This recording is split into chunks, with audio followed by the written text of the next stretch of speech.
fara jin cikakken sunanka. To sunana Abdulmuttalib Muhammad Awal, ina takarar gwamnan jihar Zamfara a wannan ƙasa tamu ta Najeriya.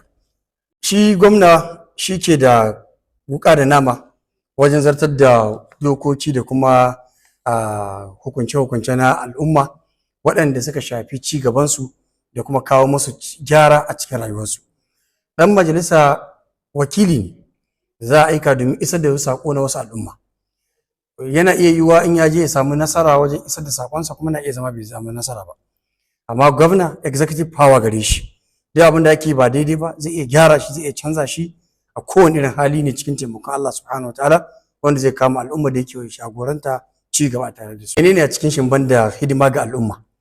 Duk wanda ke tunanin cewa zai gwamnati saboda ya samu kuɗi ko ya samu suna a cikinta, bai cancanta ma tukunna na farko ma al'umma su fara tsaya gabansa ba, balle har ya tinkare su ya gaya musu abubuwan da suke cikin zuciyarsa. Takara hanya ce da ake samun hidima ga al'umma. Sanin kowa ne cewa ni malami ne mai wa'azi, ba biyan mu ake wajen wa'azi ba, hidima ce ga al'umma. Wannan wa'azi da muke yi ya sa muna jan hankalin shugabanni, suna gyara wasu abubuwa da yawa kuma ba sa gyara. Kuma muna da iko da za mu iya fitowa takara a matsayinmu na mun cancanta mu fito don mu gyara abubuwa da yawa waɗanda mun gaya musu gyara ba sa gyarawa. Don haka wannan babban kuduri namu ba gudu ba ja da baya wajen taimakon al'umma da kuma gyara masu al'amuran da suke ciki na yau da kullum. Da haka kujerar gwamna ba ta mana kaɗan ba, domin jagoranci ko a wajen fom da abin da ke cikinsa ana tambayar shekarun wanda ya sai zama gwamna. Shekaru na sun haura abin da aka tambaya. Kuma a tarihin Najeriya wanda ma wasu kai shekarun mu ba sun yi riƙe gwamnatin Najeriya baki ɗayanta. A wanda ma bai da aure ya riƙe gwamnatin Najeriya. Mu kuma shekarun mu alhamdulillah sauƙi ma da ake ma mutane a cikin fom, mu shekarun ma sun wuce wannan, saboda mun cancanta mu tsaya kan kowane irin mataki ne a Najeriya, hatta da matakin gwamna da matakin shugaban ƙasa duka matsayin su ɗaya. So shugaban ƙasa ma zan iya riƙe ba ma magana gwamna kaɗai ba. Fatan mu dai shine Allah ta'ala ya taimake mu ba mu nasara. Na ji daɗin da ka ce ana cin moriyar ganga a bar matasa a ba. In ka duba matashi ne, lafiyayyen matashi, cikakken matashi wanda kowa ya gani ba zai ce mun tsoho ba. Don haka su matasan da ake zalunta a ci moriyarsu a bar su, ai mu ne matasan yanzu.